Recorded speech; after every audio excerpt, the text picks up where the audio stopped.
Aujourd'hui, on va voir les 3 erreurs qui peuvent bloquer ta perte de poids en alimentation cétogène. Déjà, premièrement, si tu regardes cette vidéo, c'est fort probable que, tu aies compris l'importance de réduire les glucides, de passer en alimentation cétogène pour perdre du poids, donc ça, déjà, c'est une très bonne chose. Voilà, après l'alimentation cétogène, c'est pas une alimentation magique, dans le sens où tout ne va pas se résoudre par magie, vous allez pas perdre du poids comme par magie. Voilà, il y a des règles à respecter, il y a des erreurs à éviter et du coup, aujourd'hui, on va voir les 3 erreurs que moi j'observe le plus dans la pratique que les gens font, et qui du coup les empêchent de perdre du poids. Donc la première erreur, c'est, je vais enlever ça, ça va être mmh, de pas bien répartir ses macronutriments. Ces macronutriments, c'est les protéines, c'est les lipides et c'est les glucides. On peut, avoir trop de lipides, on peut avoir pas suffisamment de lipides. S'il y en a pas assez, on ne va pas être totalement, bien en cétose. S'il y en a trop, on peut même prendre du poids, s'il y a trop de lipides. Pareil au niveau des protéines, là c'est bien souvent un manque de protéines. Bien souvent quand on cherche à perdre du poids, ce qui est un petit peu inconscient ou conscient, ou dans l'idée générale de tout le monde, c'est parce qu'on mange trop, alors que pas du tout.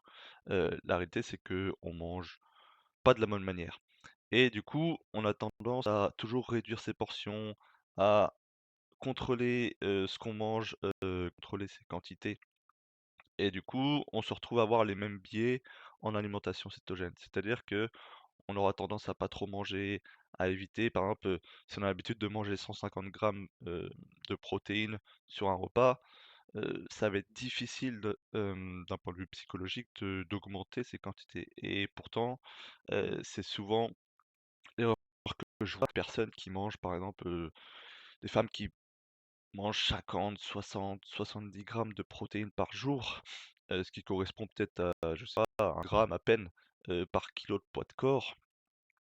C'est clairement pas suffisant. C'est clairement pas suffisant. Moi, ce que je recommande, c'est au minimum, 1,5 g, de protéines par kilo de poids de corps. Mais mais voilà, c'est un chiffre que je donne pour avoir une idée, voilà, pour avoir une base vraiment minimale. Mais après, le but, c'est, une fois qu'on a une alimentation cétogène, c'est de manger à sa faim. Il peut y avoir aussi trop de glucides, surtout dans la période de transition, dans la période de céto-adaptation. C'est-à-dire que, quand on fait sa transition vers l'alimentation cétogène qui dure à peu près 2 semaines, 3 semaines, c'est important de réduire ses glucides en dessous de 20 grammes et parfois je vois des personnes qui sont un peu au-dessus et donc ça se passe pas forcément correctement.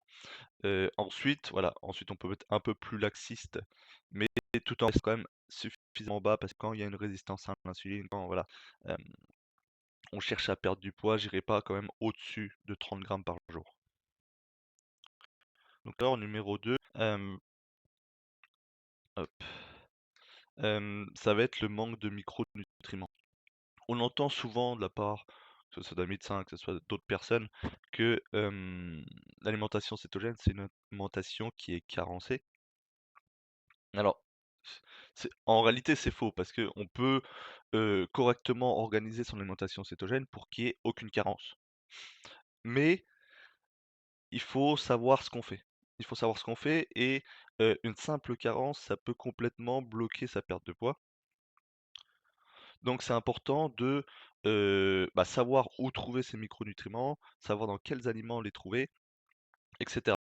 Et puis ceci dit en passant, toutes les personnes qui disent que l'alimentation cétogène, c'est une alimentation carencée, effectivement ça peut l'être, comme ça peut parfaitement répondre à tous nos besoins nutritionnels et ces personnes-là, elles se posent pas la question de si, notre alimentation, elle est basée sur les glucides, on va dire manger comme tout le monde, il y a des multiples carences. C'est beaucoup plus simple d'avoir une alimentation cétogène qui répond à tous nos besoins, plutôt que d'avoir une alimentation classique qui répond à tous nos besoins. Dans le sens où c'est dans le sens où si on analyserait une personne qui mange un petit peu de tout, des glucides et cetera, et une personne qui fait un petit peu attention à ses micronutriments en alimentation cétogène, heu, il y a pas photo, il y a pas photo. Il y a clairement la personne qui va manger, des glucides, elle va être multiplement carencée en beaucoup de micronutriments, alors que l'autre, bah, pas du tout. Donc, hyper important. Donc on peut faire une alimentation cétogène qui est carencée, comme on peut faire une alimentation cétogène qui est bien formulée, donc avec suffisamment de micronutriments. Hem, un exemple, en cas d'hypothyroïdie. L'hypothyroïdie qui est une des causes principales qui nous empêche de perdre du poids. Quand on est en hypothyroïdie, ça va être difficile, voire pour ne pas dire impossible, de perdre du poids.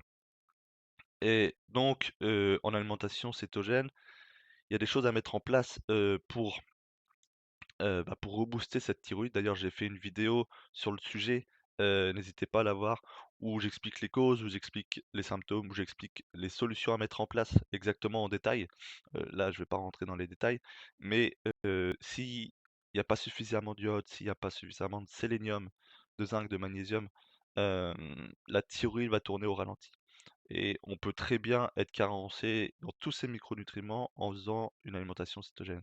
D'où l'importance de savoir ce qu'on fait, de où trouver les micronutriments. Et aujourd'hui, quelle personne cherche à perdre du poids et se préoccupe de son apport en iode, de son apport en sélénium, de son apport en zinc? Pas grand monde. Et pourtant, c'est juste essentiel. Donc voilà, d'où l'importance d'avoir vraiment une alimentation qui est dense en vitamines, en minéraux, variée et bien pensée. Hem, donc c'est pas juste l'alimentation cétogène, c'est pas juste réduire le glucide, faut savoir où trouver ces micronutriments, sinon on risque d'être carencé et ça peut tout bloquer. Erreur numéro 3, ça va être de négliger son sommeil. Hem, voilà, se coucher trop tard, avoir un sommeil léger, interrompu avec des insomnies, une difficulté à s'endormir, un réveil qui est difficile, voilà, tout ça, ça ruine tous vos efforts. Lorsqu'on a un sommeil de mauvaise qualité, ça fait monter le cortisol. Et le cortisol, qui est l'hormone du stress, c'est une hormone, heu, qui est hyperglycémiante. Ça veut dire quoi hyperglycémiante? Ça veut dire qui fait monter la glycémie. Donc la glycémie, c'est le taux de sucre dans le sang. Donc rien que le fait d'avoir un, sommeil de mauvaise qualité, ça fait augmenter le cortisol, ça fait augmenter le taux de sucre dans le sang. Hem, Ça peut aller quand même du simple au double, hein. C'est-à-dire qu'on peut avoir, un taux de sucre et ça peut jusqu'à doubler. C'est-à-dire que votre sucre dans le sang, il peut être aussi haut que si vous mangez des glucides, que si vous mangez du chocolat, des bonbons, tout ce que vous voulez. Rien que le fait d'avoir une sécrétion de cortisol et donc un sommeil de mauvaise qualité. Et donc qui dit, augmentation, hem, du cortisol et du sucre dans le sang, qui dit donc, sécrétion d'insuline, l'insuline qui est l'hormone du stockage et donc bah, du coup forcément, bah, soit ça va empêcher la perte de poids, ça on peut même prendre du poids juste, bah, en ayant un sommeil de mauvaise qualité. Voilà, d'où l'importance de prendre soin de son sommeil, et d'où l'importance aussi de faire baisser son cortisol, le plus bas possible. Pour ça, j'ai aussi créé une ressource, gratuite, avec les 13 solutions naturelles qui permettent de faire baisser, le cortisol rapidement. Je vous mets le lien, du guide du coup en commentaire, en description de la vidéo. Voilà, vous avez juste à rentrer, votre prénom, votre adresse mail et vous recevrez tout par mail. Enfin, la dernière étape, on va dire, dernière étape, dernière erreur, bonus, c'est, oublier de rebooster son métabolisme. Voilà, après des années de régime ou de rééquilibrage alimentaire voilà, qui ont été faits, qui n'ont pas apporté de résultats, fort probable que, ton métabolisme soit ralenti. Et pour ça, en fait, c'est essentiel de passer par une phase où on va rebooster son métabolisme. Donc son métabolisme, c'est pas quelque chose qui est figé. Vous n'êtes pas, hem,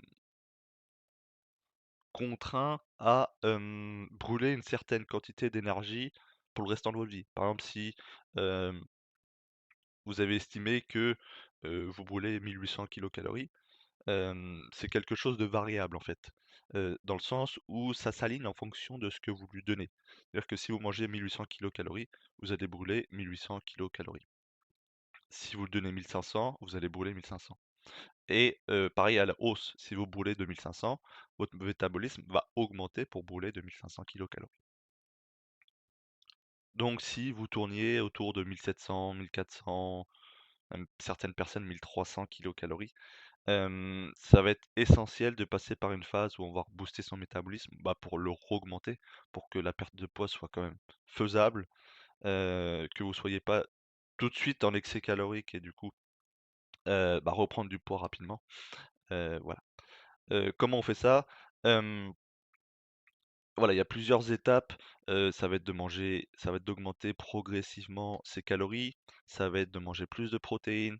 Voilà, il y a pas mal de choses aussi autres que l'alimentation à mettre en place, pour que ça soit beaucoup plus rapide. J'ai fait une vidéo masterclass sur le sujet. Pareil, je vous mets le lien dans la description de la vidéo. C'est gratuit, voilà, vous avez juste à rentrer votre mail et vous recevrez le lien, de la vidéo par mail. Voilà, donc si on récapitule, l'erreur numéro 1, c'est, avoir un problème au niveau de ses micronutriments. Le problème numéro 2, c'est d'avoir une alimentation cétogène qui est carencée et qui vous bloque. Et la troisième, du coup, c'est, négliger, son sommeil, négliger, la sa qualité de sommeil qui est ultra importante. Voilà, moi je propose des accompagnements personnalisés, donc si vous n'avez pas envie de passer des heures, des jours, des mois à tout étudier, tout lire, tout étudier en profondeur. Vous pouvez venir, vous pouvez venir m'en parler directement. On verra ensemble comment, bah, mettre en place tout ça de façon, facile, simple, rapide, heu et que du coup, vous puissiez éviter toutes ces erreurs facilement, parce que voilà, je serai là pour vous guider. Voilà, en étant moi-même en alimentation cétogène depuis maintenant plus de 2 ans, hem, toutes les erreurs, je les ai faites, toutes les erreurs, j'ai trouvé une solution. Donc voilà, n'hésitez pas et je vous dis à demain pour une nouvelle vidéo.